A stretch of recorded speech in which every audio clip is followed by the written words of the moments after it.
Hello everyone, welcome back to the platform agriculture वाला।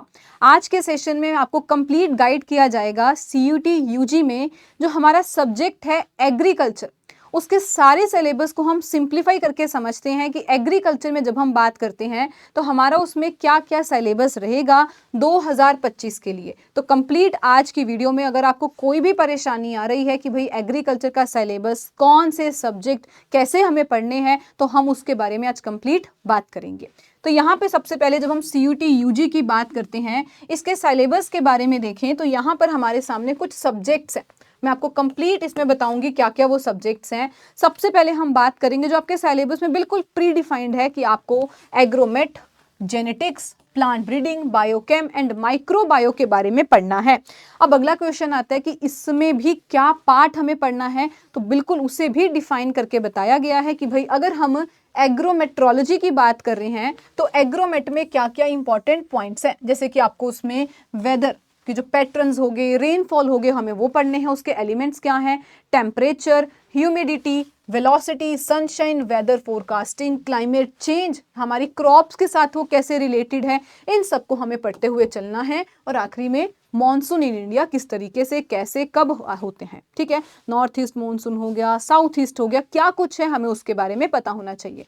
अगला आपके सामने आता है जेनेटिक्स एंड प्लांट ब्रीडिंग, जिसमें बिल्कुल बेसिक अगर हम अपने पहले टॉपिक की बात करते हैं वो आता है सेल, क्या होता है, उसका ढांचा, स्ट्रक्चर क्या है, उन सब के बारे में पढ़ना। दूसरा जो आपका टॉपिक है organisation of genetic material, DNA, RNA क्या काम करते हैं, कैसे इसमें होता है, क्रोमोसोम वगैरह, इन सब के फंक्शंस के बारे में पढ़ना, जिसको हम अक्सर जो है बॉटनी में या बायोलॉजी में पढ़ते हैं। अगला आपके सामने है मेंडल लॉ, बिल्कुल बहुत ज्यादा इंपॉर्टेंट है हमारे पास। इनहेरिटेंस जो ग्रीगर मेंडल ने दिए थे, रीजन क्या है, सक्सेस, तो ये सारे आपके लिए इंपॉर्टेंट पैरामीटर्स हैं। आगे लिखा है क्वांटिटेटिव इनहेरिटेंस, ये अलग अलग जो वेरिएशन आती हैं वो किसके कारण से होती हैं, इनहेरिटेंस क्या है, ये आपका सारा जो है वो डिफाइंड सिलेबस है जेनेटिक्स एंड प्लांट ब्रीडिंग को लेके। अब हम यहाँ पर अपने जो है पार्ट्स आगे समझते हैं। जेनेटिक्स में ही जैसे उन्होंने हमें कुछ बता रखा है, रोल क्या है जेनेटिक्स का ब्रीडिंग में, सेल्फ पॉलिनेशन, क्रॉस क्या होती है, ये सब हमें अच्छे तरीके से पढ़ना है। हिस्ट्री और इम्पॉर्टेंस प्लांट ब्रीडिंग की क्या है, क्या उद्देश्य है, इन सब को लेके। और आखिरी में बायोटेक्नोलॉजी, जिसका उन्होंने, तो ये चीज ध्यान से समझिएगा, बायोटेक भी हमारा यहाँ पर इंपॉर्टेंट पॉइंट है जिसे हमें कवर करना है। प्लांट बायोटेक में क्या क्या स्कोप है, क्रॉप प्रोडक्शन हम लोग कैसे करते हैं, ये हमारा पहला पार्ट था जिसमें हमने Agromet and genetics and plant breeding के बारे में पढ़ा। सेकंड हमारे सामने आते हैं इसके जो बाकी पार्ट्स हैं और कौन कौन से हैं। बायोकेम के बारे में आपको पता होना चाहिए, क्या टॉपिक्स तो उन्होंने वो भी बताए हैं, क्लासिफिकेशन हो गया, नॉमेनक्लेचर हमारे कार्बोहाइड्रेट्स को लेके, विटामिन, लिपिड्स, इन सब के बारे में। माइक्रोबायो के बारे में हमें क्या कुछ पता होना चाहिए, डिफरेंट जो हमारे माइक्रो ऑर्गेनिजम्स आते हैं उनका रेस्पिरेशन में क्या रोल है, फंगस, बैक्टीरिया, ये सारे इनकी सेल स्ट्रक्चर से लेके हमें सारा कवर करना है। और लास्ट में हमें सीड साइंस के बारे में पता होना चाहिए, डॉर्मेंसी और अलग अलग जो सीड्स हैं वो क्या होते हैं। ठीक है, तो ये आपका पहला पार्ट है जिसमें हमने ये सारे पार्ट्स आपके कवर कर लिए। दूसरा हमारे सामने आता है लाइफ स्टॉक प्रोडक्शन को लेके, कि यानी कि एनिमल हस्बेंड्री की अगर हम बात करें, लाइफ स्टॉक के बारे में आपको क्या पता होना चाहिए। तो सबसे पहले इसका स्कोप, इंपॉर्टेंस, क्यों हम लोग लाइफ स्टॉक की चर्चा एग्रीकल्चर में कर रहे हैं, अलग अलग जो क्रांति आई थी, पर्टिकुलर जब हम बात कर रहे हैं अपने लाइफ स्टॉक को लेके, जिसको आप किस पर्पस के लिए लगा रहे हो, दूध उत्पादन के लिए, वो व्हाइट रेवोल्यूशन के बारे में पता होना चाहिए।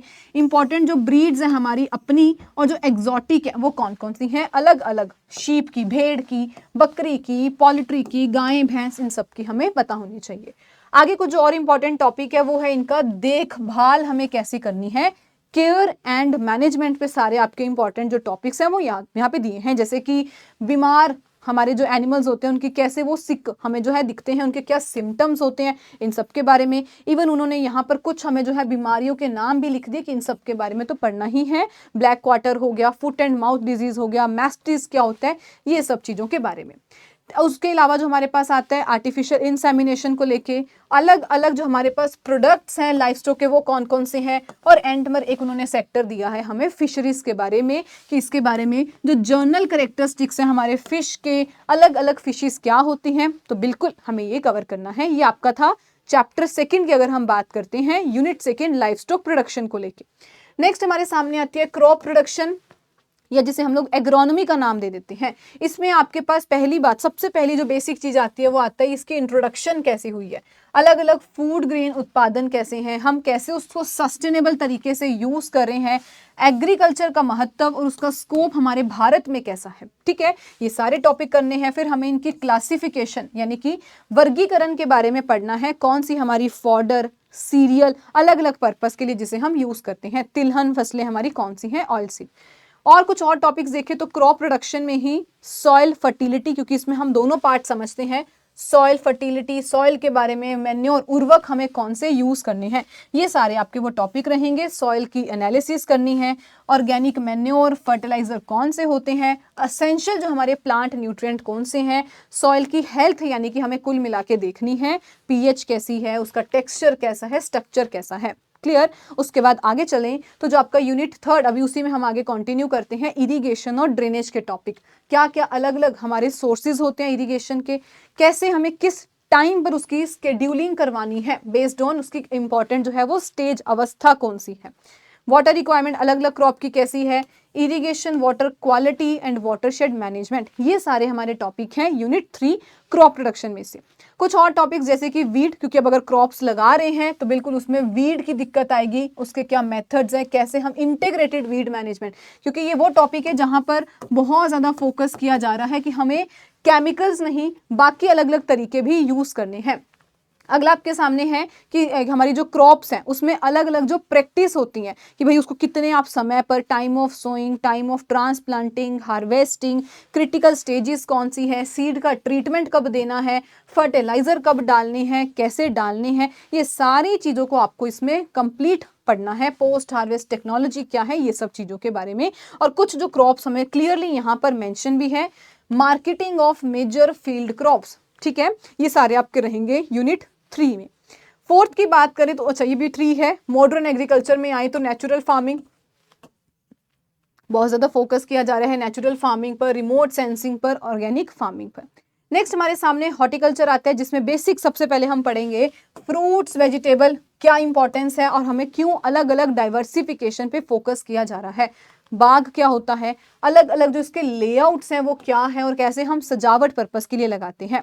जब बाग लगा रहे हैं तो उसमें प्लांटिंग सिस्टम कैसा होगा, ये अलग अलग टर्मिनोलॉजीज हमें सारी की सारी कवर करनी है और इसमें हमें प्रोसेसिंग, मार्केटिंग सब कुछ जो है ये आपको बागवानी के अंदर कवर करनी है। फ्रूट्स के, वेजिटेबल के, फ्लावर के, क्लियर कट आपको क्रॉप्स जो मेंशन की है, पपीता हो गया, आम हो गया, बनाना, अमरूद, सिट्रस, ये सारी क्रॉप्स कौन कौन से हैं, सब्जियां, आलू हो गया, प्याज, गोभी हो गया, ये सब हमें कवर करनी है। और फ्लावर्स कौन से, जैसे ग्लैडियोलस हो गया, chrysanthemum, roses. Principle fruit preservation के क्या है और एंड में हमें जैम जेली बनवाने का देखना है। ठीक है, ये आपका था। तो आई होप जो आपकी सबसे बड़ी समस्या चल रही है कि हमें थोड़ा सा जो है सिलेबस को सिंप्लीफाई करके समझने, आपको पता लग गया। 4 यूनिट्स और मेजर उसके पार्ट्स क्या क्या रहेंगे जो हमें कवर करने हैं। इसी के साथ एग्रीकल्चर वाला पर आप सबके लिए न्यू ईयर क्रिसमस का जो ऑफर है वो चल रहा है, तो आप बिल्कुल ध्यान से देखिए, get up to 70% off on different batches. ठीक है, तो आप सच में अगर पढ़ना चाहते हो, तैयारी कर रहे हो इसकी, तो बिल्कुल अपनी सही तरीके से इसमें आप तैयारी कर सकते हैं, क्योंकि सिलेबस हमने आराम से सिंप्लीफाई करके समझ लिया। प्लस अगर आप बैच में देखना चाहते हैं तो बिल्कुल आप लोग इसमें भी देख सकते हैं। And I believe complete session agriculture का सिलेबस आपको पता लग गया। Thank you so much everyone.